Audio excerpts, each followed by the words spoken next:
the Amazon rainforest, the planet's impenetrable green sea.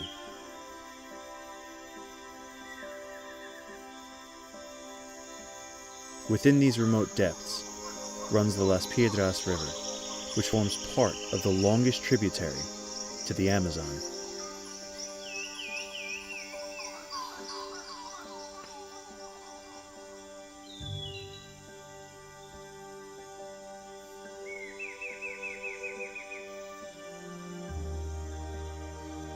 In the jungles surrounding the headwaters of the river, life remains much as it has done for thousands of years.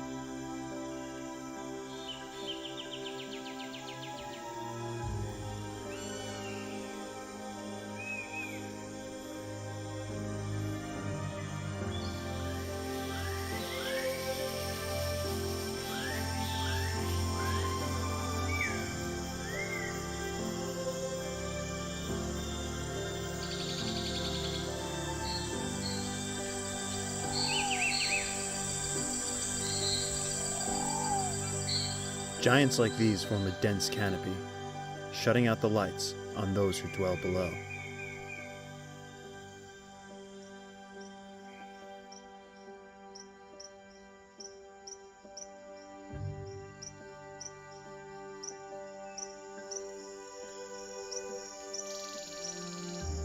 But within these dark halls, life can be found in such extraordinary abundance that only a fraction of its members have been counted.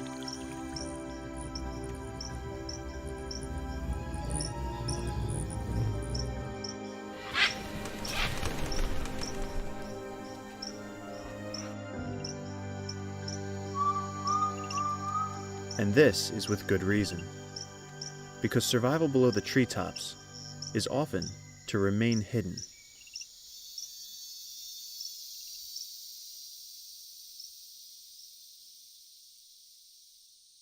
And for much of her life, this creature will remain so, curled up amongst dense tangles of vegetation, and rarely moving during the day. Her local name is Osito Oro, which means tiny golden bear. But while she might be both tiny and golden, she is certainly not a bear. She is a silky anteater.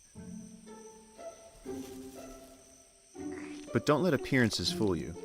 The claws on her front feet can inflict serious wounds on anything that might try to harm her.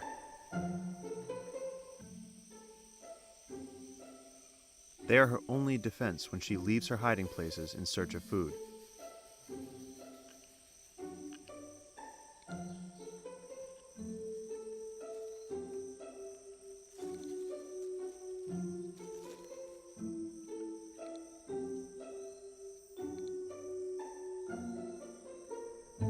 She's sniffing out her prey, and being an anteater, this consists of ants and termites. But in order to find them, she has to overcome the considerable challenge of staying awake.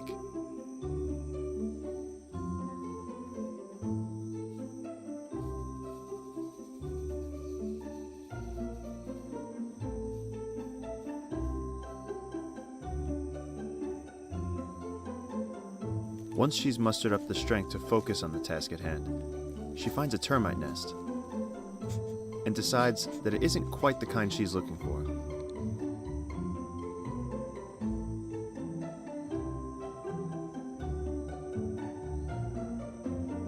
Keeping up appearances is important too, and a good grooming regime is sure to please a mate.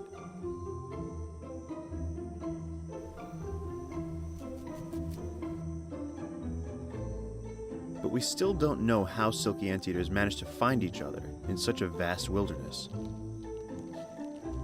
In fact, nobody knows much about them at all.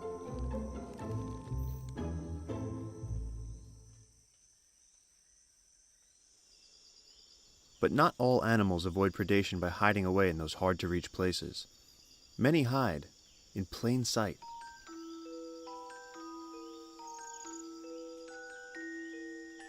At this scale, nothing is quite what it seems.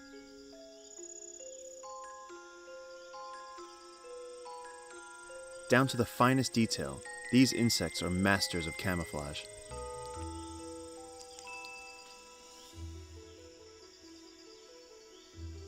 Leaf-mimicking katydids copy the vein structures of the leaves that they live on.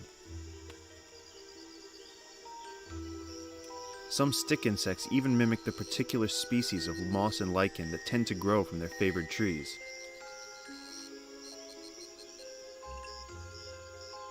Some, like this arachnid, are predators, and others will become prey, but all are striving to remain undetected.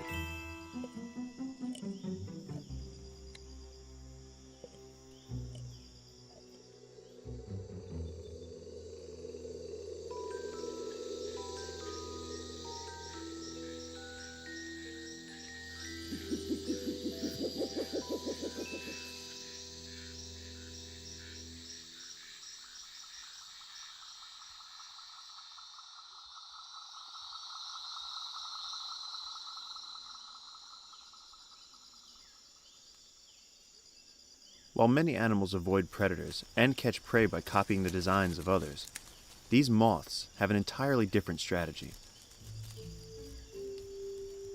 They hide amongst the hairs of sloths and can't be found anywhere else.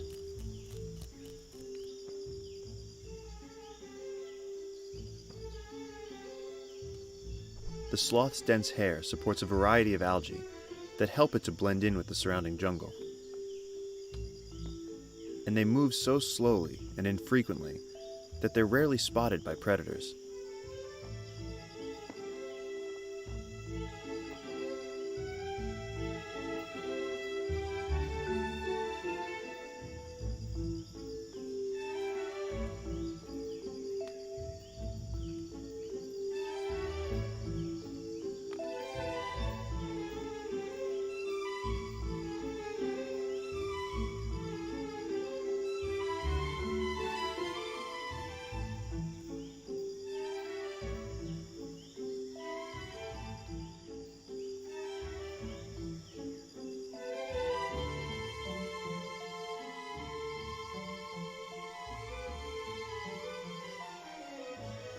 In fact, three-toed sloths spend between 15 and 20 hours of each day fast asleep.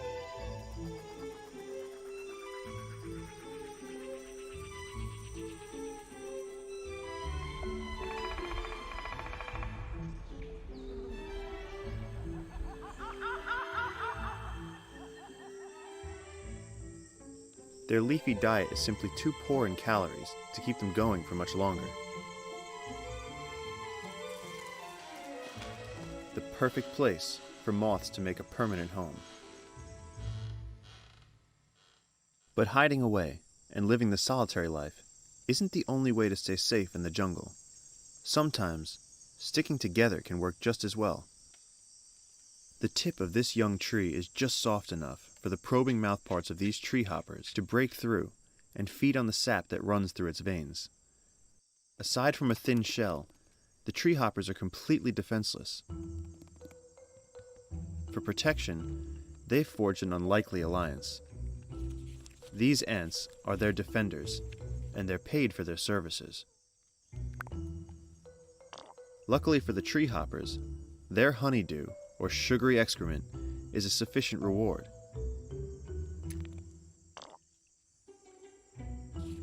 The ants keep the tree hoppers free of mites with specialized cleaning mouthparts.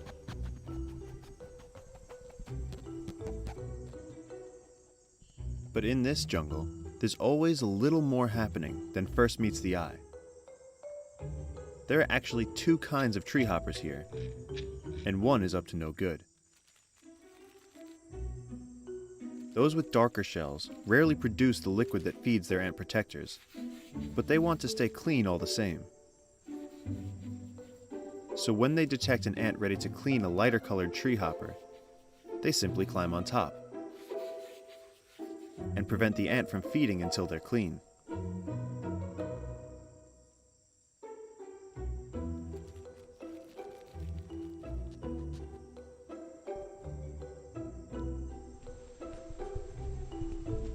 But they're not the only ones up to no good. Smaller ant species that can't offer the tree hoppers any services in return are on the lookout for an unguarded tree hopper and an easy meal.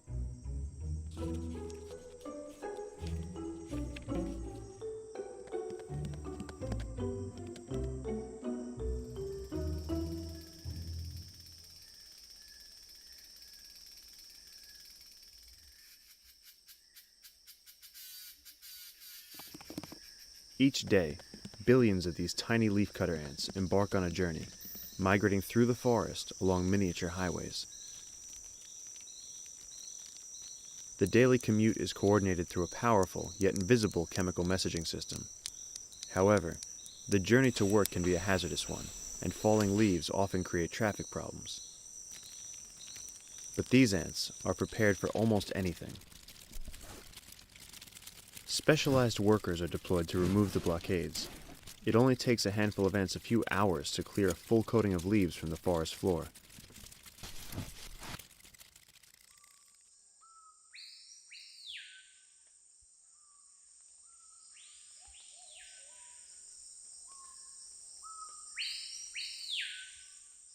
The workers are all heading for a harvesting tree. They're after its leaves, but to get them, they must scale a height comparable to a human scaling the highest mountain in North America.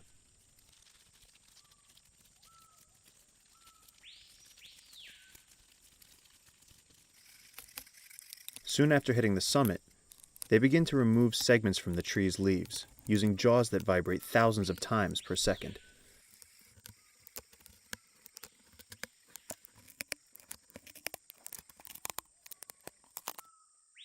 Then, they must embark on the 100-meter journey back to the nest.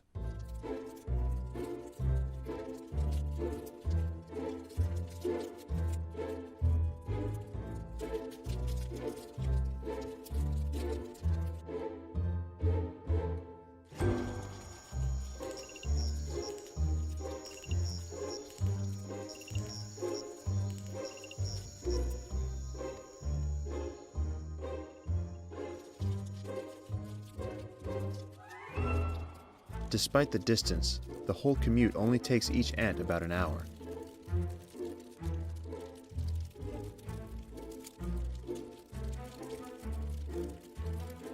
Efficiency is key, and once the jaws of workers become blunted, they'll carry the leaves cut by their little sisters instead.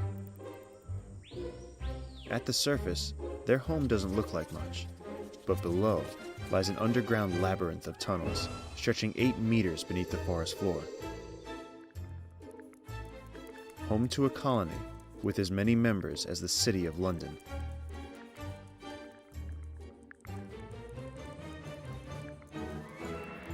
Here in the bowels of the earth, they store their precious leaves and meticulously tend to fungus gardens that sprout from the decomposing vegetation.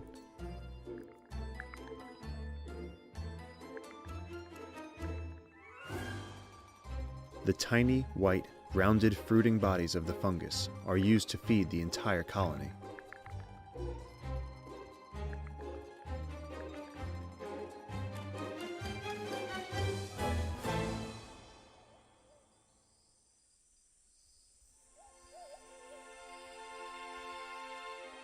Far from the darkness of the forest floor, the rainforest canopy is bathed in intense tropical sun.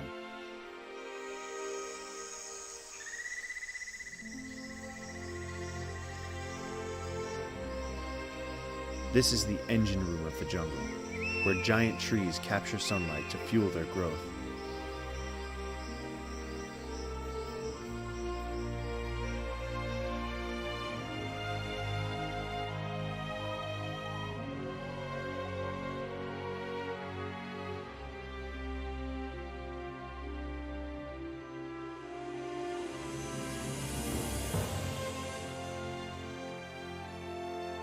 Except for the snaking waters of the Las Piedras River, these rainforest treetops stretch unbroken for hundreds of miles.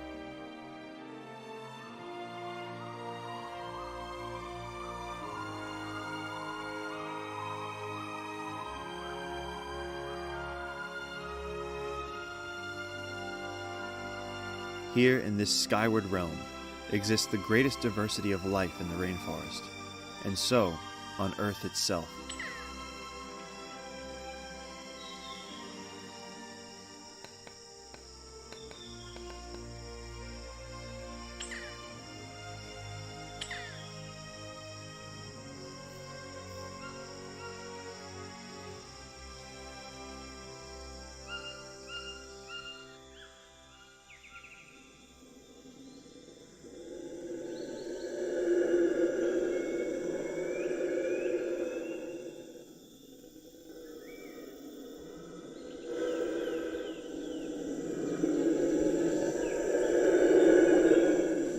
The calls of red howler monkeys travel from miles across the treetops and stake a group's claim to a small patch of trees, where they will socialize and feed on young leaves.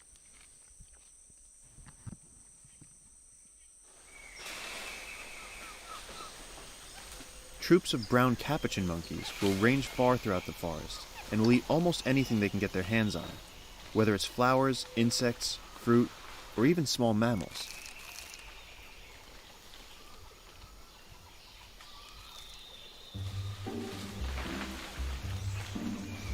The capuchins are often tailed by hundreds of smaller squirrel monkeys, who will pick up whatever they leave behind.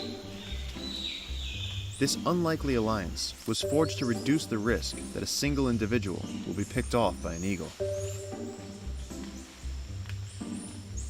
The largest of the monkeys here are the spider monkeys.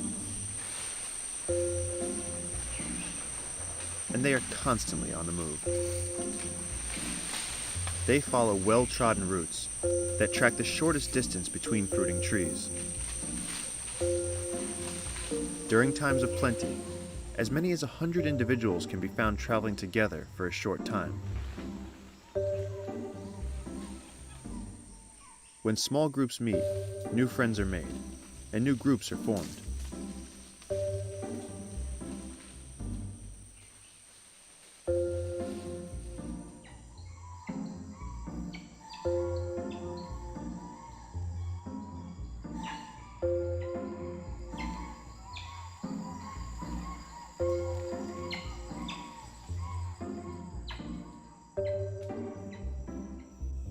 When food is plentiful, spider monkeys will select the best bits from each fruit and drop the rest.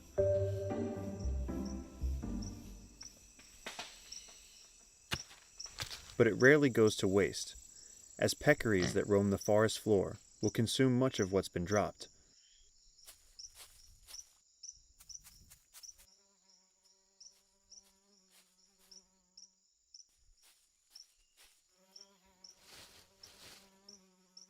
To balance off their diet, collared peccaries seek out special places from which to feed.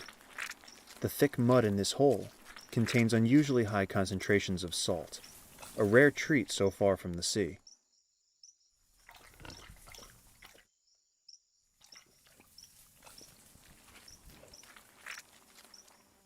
Small mineral licks like this one are dotted throughout the forest, and for many animals, they're like miniature oases in a nutrient-poor desert.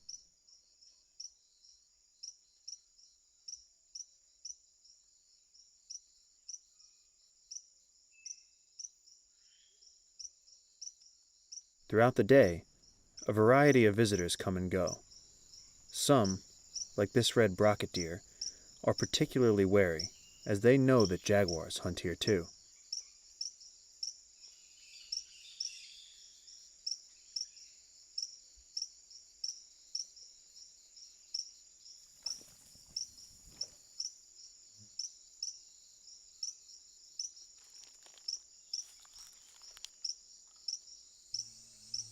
Spix's guans spend most of the day close by the lick, and occasionally venture down to pluck insects from the clay walls.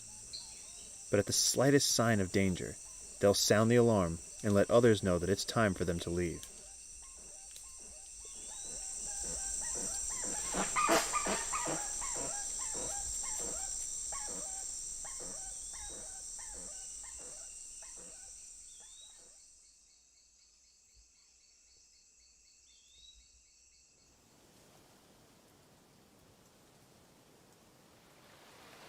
The erosive force of the Las Piedras River has gradually unearthed a salty deposit on its bank.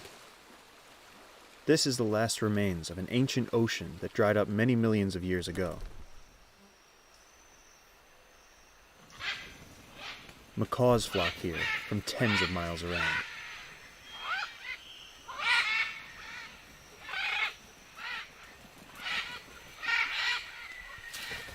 They gather in the trees and wait for a brave individual to fly down to the lick and reassure them that the area is free from predators.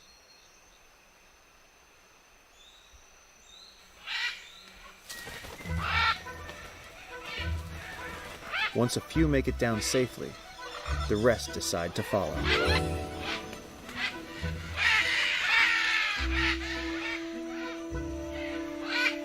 Not only does eating the clay provide salt, but it also helps to neutralize the toxic chemicals found in many of the unripe fruits in the macaw diet. For the macaws, these visits to the local clay lake are more than just feeding opportunities. They're places where mates can be found and disputes can be settled.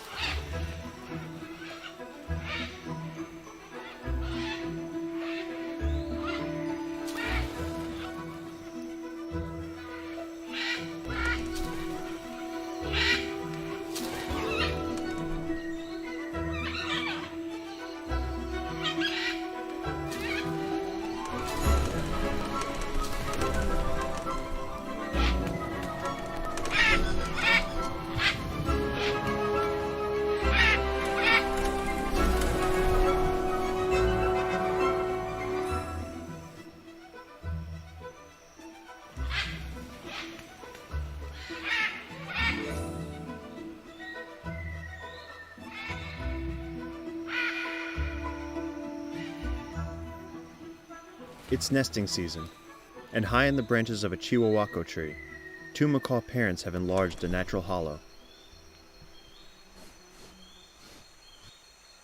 Inside is a hungry chick, who now after several months of confinement, is beginning to survey the world outside.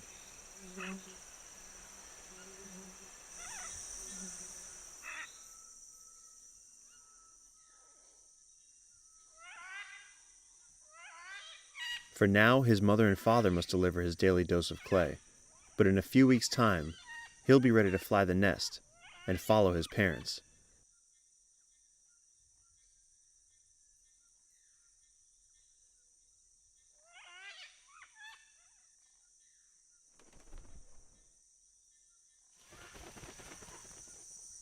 For other animals, it simply isn't possible to carve salt from the earth, but they require it just the same.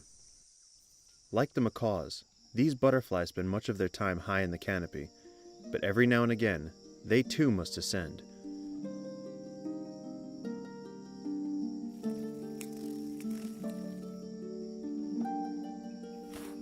The butterflies congregate on damp earth at the banks of a lake, where the waters have receded and deposited salts and other nutrients behind them.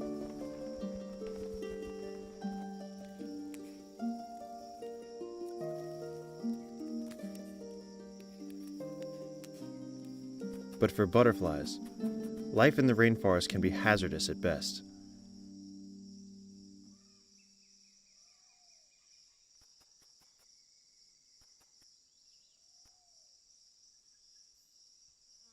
Golden orb spiders are Goliaths, but so too are blue morpho butterflies.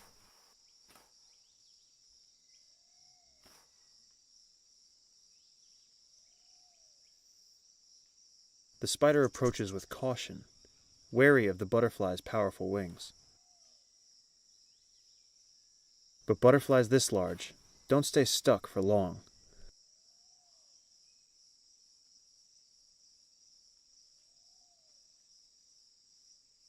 While spiders may pose a nuisance to some, there's one animal here who's been actively seeking them out.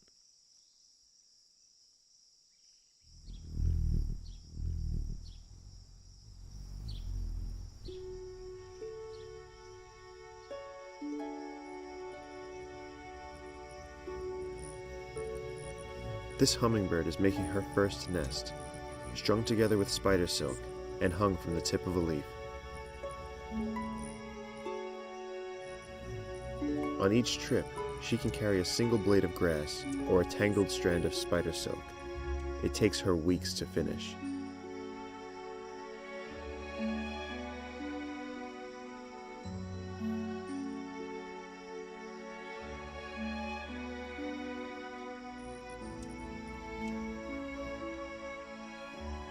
She must remain constantly vigilant, as other hummingbirds may try to take an empty nest for themselves. Once she's ready, she lays a single white egg, smaller than a fingernail. She may seem exposed, but her nest is positioned so far from the palm stem that only the lightest predator could attack it without falling to the ground.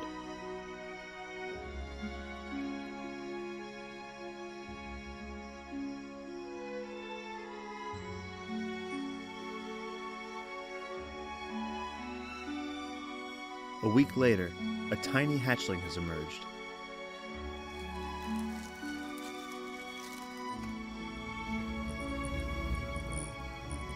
Now she must work twice as hard, as she's feeding for two.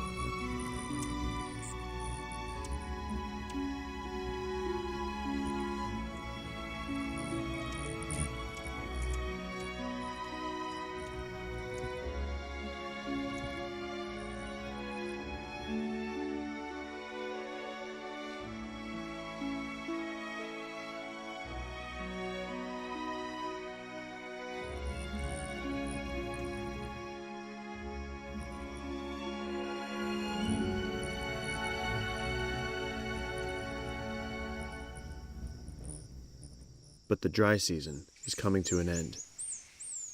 Her work will soon be put to the test, and her chick's life will depend on it.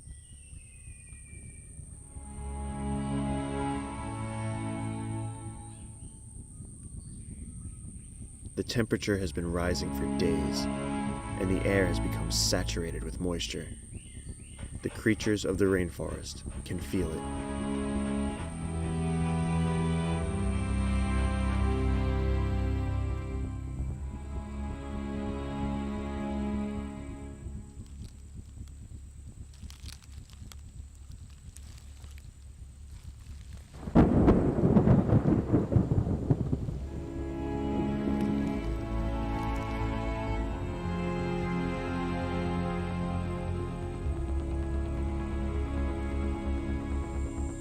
The rainforest isn't called the rainforest for nothing.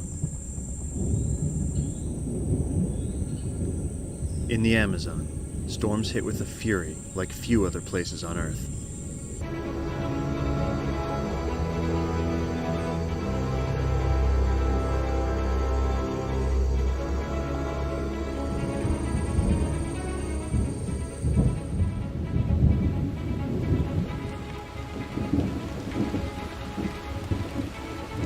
The nest is rocked by wind and hammered by rain. The chick must cling to the fibers that his mother so carefully arranged.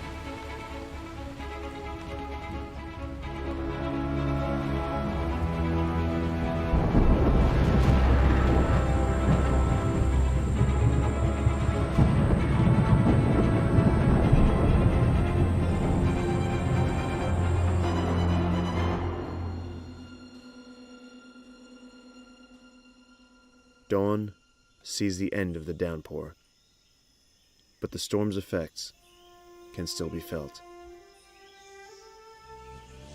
The mother hummingbird returns to find her chick gone and the nest empty.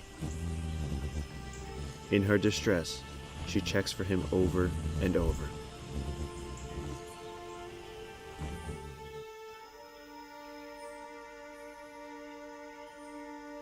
He may have survived, but having been blown from the nest during the night, he's now alone in the rainforest.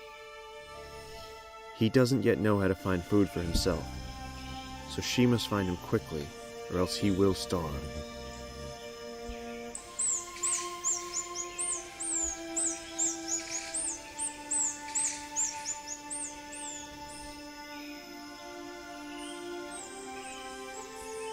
Their calls to each other sound out across the forest.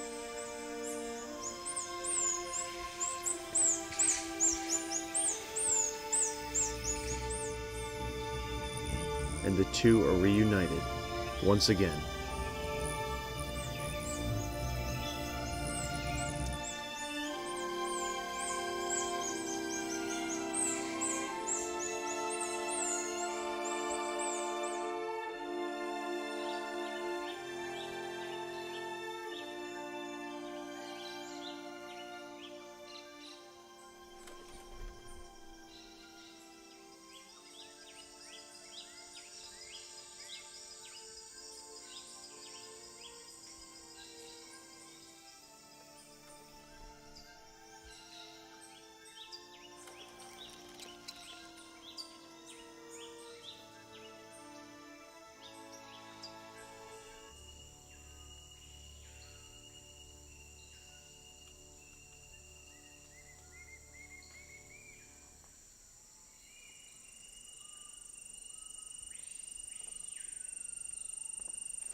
The rains have brought new growth to the jungle.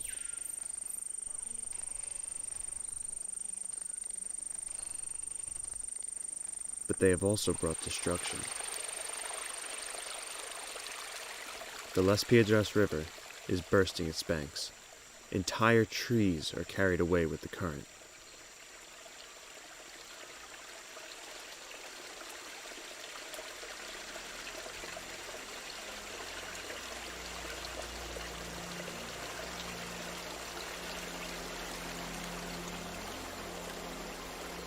The swelling river surges through the forest.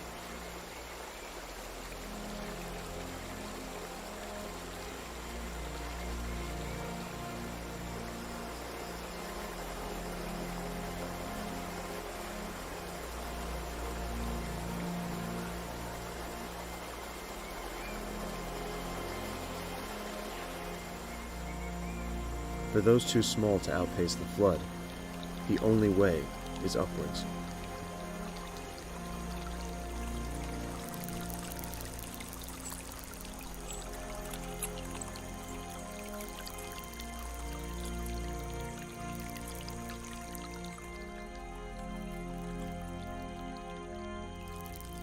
Every available inch becomes saturated with life.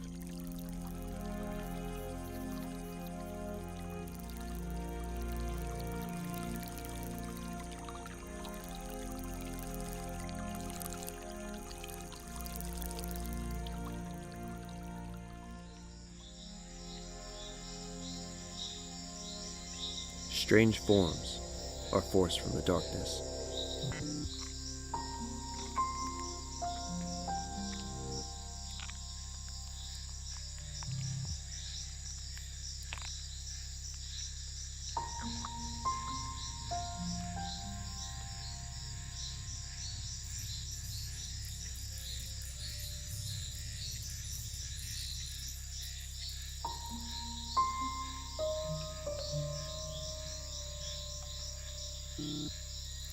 For many, high ground is nothing more than a few floating leaves.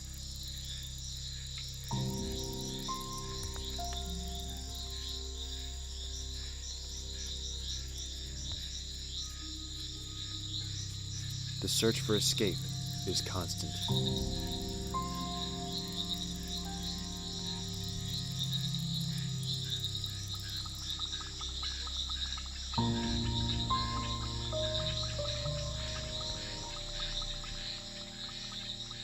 In such crowded conditions, predators are spoiled for choice.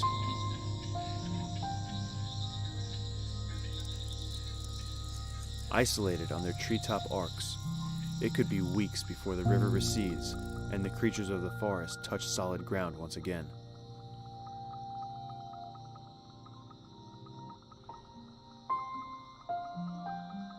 Many were too slow to escape the rising water. Surface tension will keep millipedes afloat for a short time, but if they begin to struggle, their legs break through. Attempts at escape only serve to seal their doom.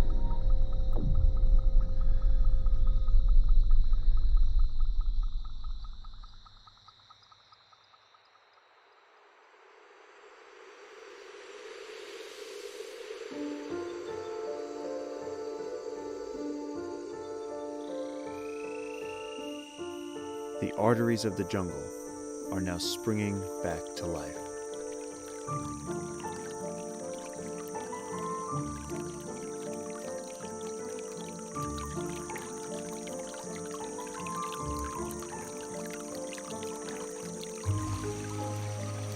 As the waters continue to rise, many creatures once isolated in pools and lakes are now free to move about the jungle.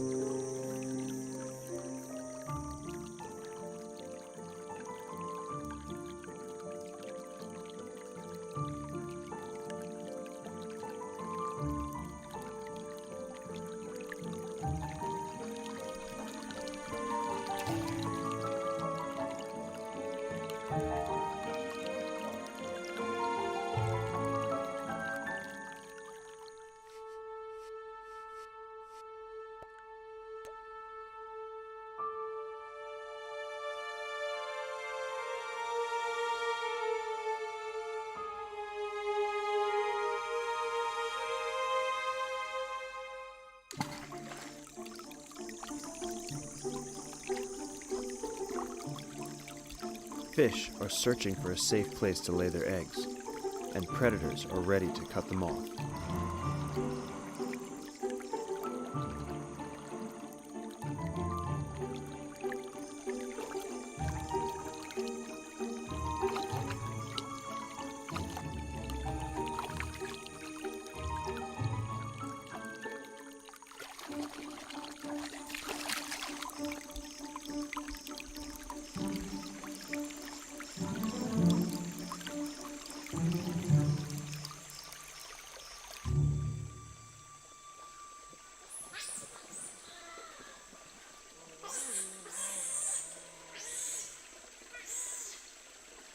A new chorus is sounding through the depths.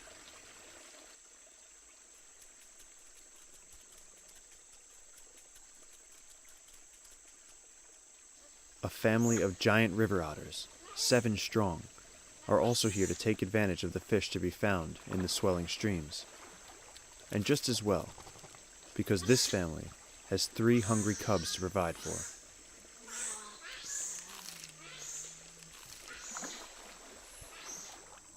But with so many mouths to feed, the otters can't stay in the streams forever, and must move on to places of greater abundance.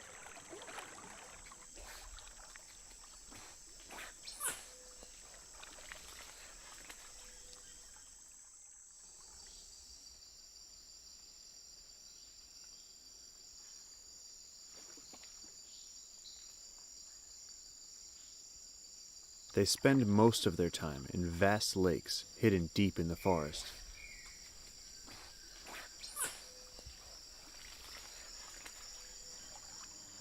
Half of giant otter cubs don't make it through their first year, but these are the lucky ones.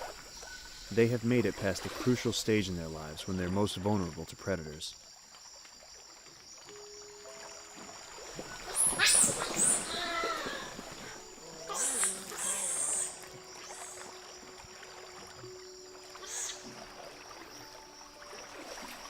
Nevertheless, they're still young enough to get away with stealing a fish from Mom, rather than hunting it for themselves.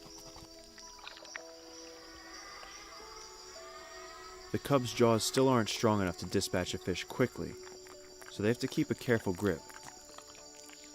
Sometimes, a live one can be a little startling.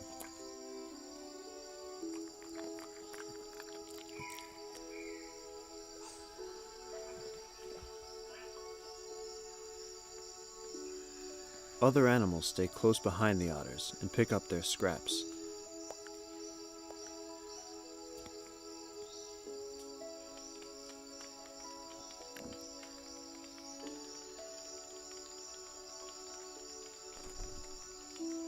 But they aren't welcome everywhere.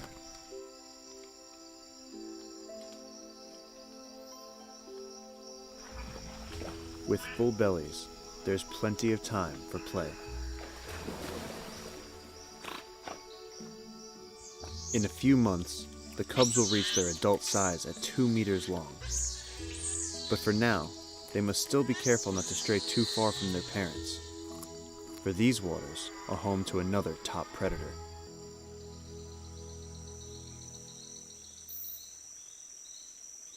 Male black caiman are highly territorial, and this 5-meter-long individual is a new arrival at the lake. The current resident, a smaller male, is well aware and arches his back as a signal of his claim. The new, much bigger male responds in kind, showing that he won't back off so easily. As the caiman move in, they size each other up.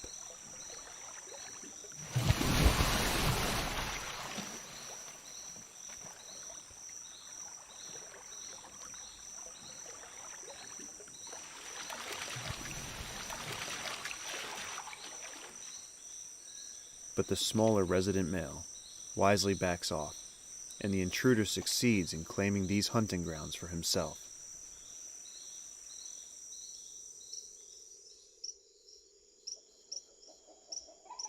Some of these rainforest lakes are many hundreds of years old, but gradually, vast mats of floating vegetation begin to choke the surface. The lake bottom grows shallower as it's filled with dead leaves, and the forest moves in to reclaim the land. For now, this lake is a haven for wildlife of all kinds.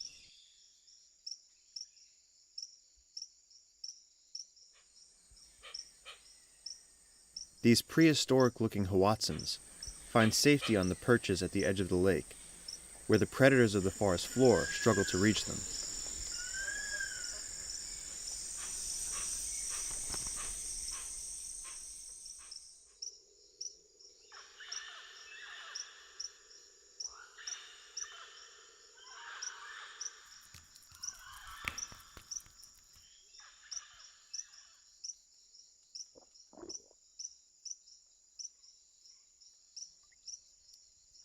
Snake birds can be found here too. While a low buoyancy submerges their body while swimming at the surface, it also enables them to dive down and spearfish underwater more easily. Prime feeding grounds are often fiercely contested.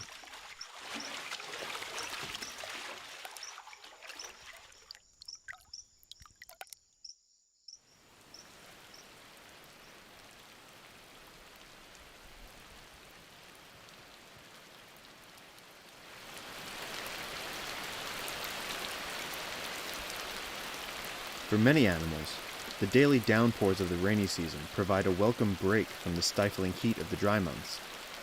But for some, they pose peculiar problems.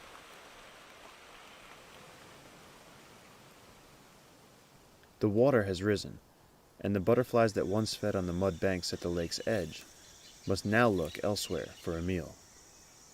They may have to wait, but they know just the place to get it. Side-necked turtles, who currently have entirely different agendas. There is nothing quite like a good scratch. Or better yet, a good stretch.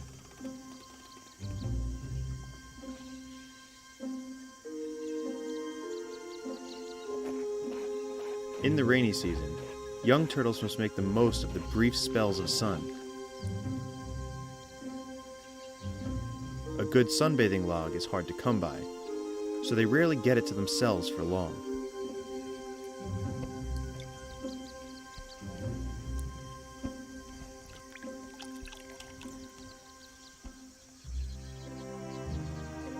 Despite there being ample room for many turtles on the log, a big male won't tolerate his view being obstructed by a smaller one.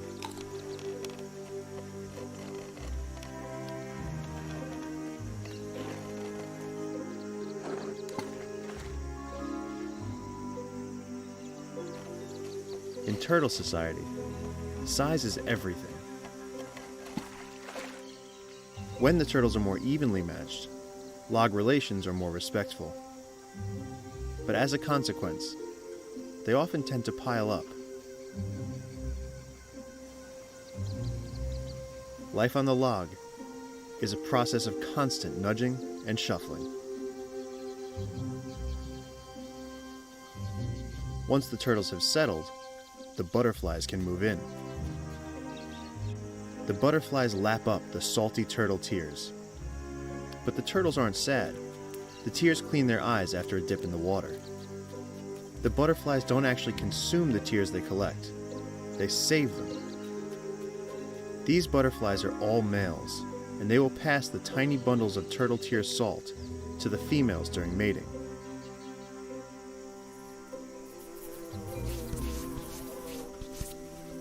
For the turtles, butterflies are just about bearable, but bees aren't tolerated too well.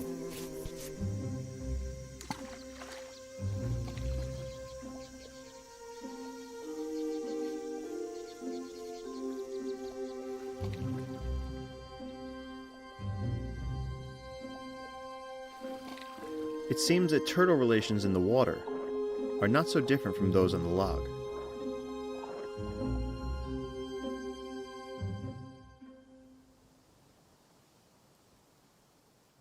The coming of the rainy season signifies the return of another species. A species so ingenious that, like no other, it has the power to shape the rainforest in its own image.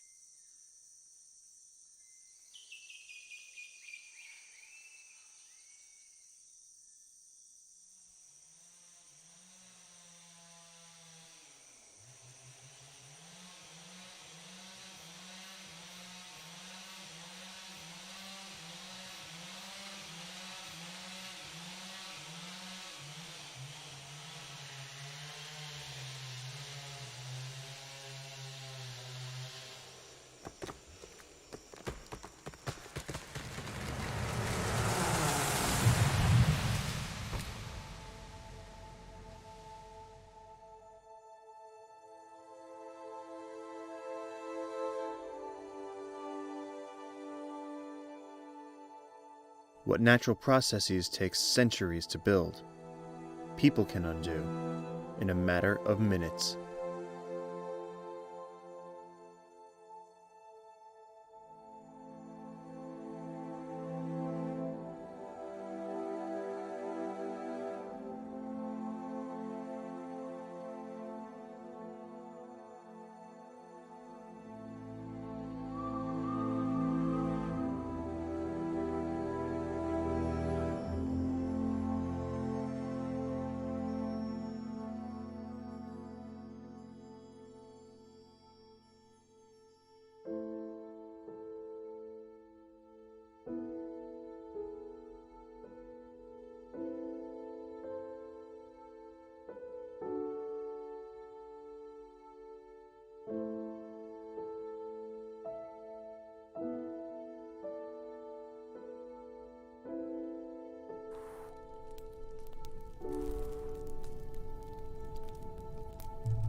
Adelante. Muéntale ahí.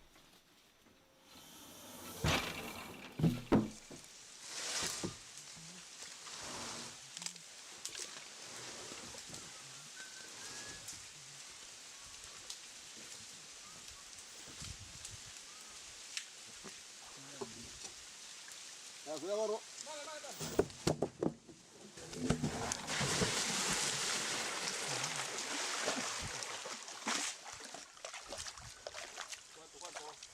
Espera.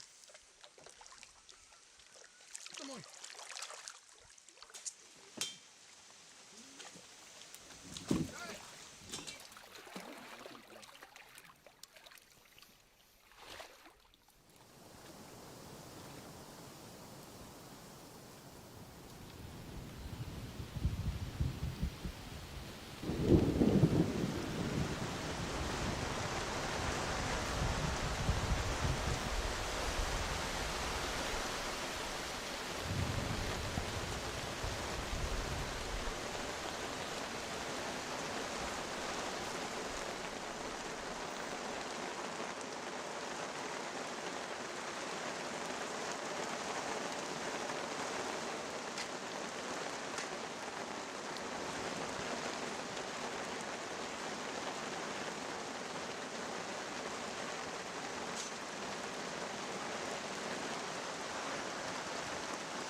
Once the rafts are completed, the wood must be taken to the edge of the rainforest.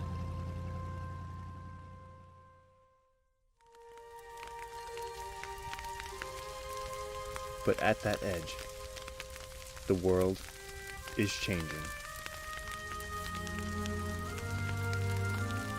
As the Las Piedras rainforest is burnt to make way for farmland, a part of our sense of wonder in the world goes with it.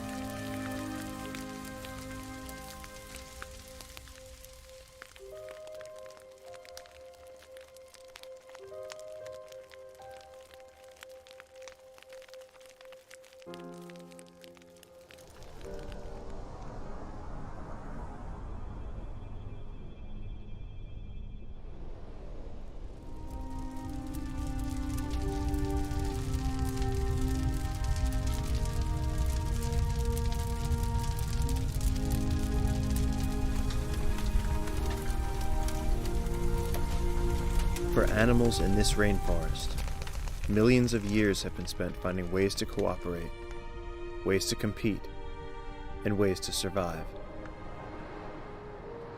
Yet these efforts pale in comparison to such a force. Nothing in nature could have prepared them for this.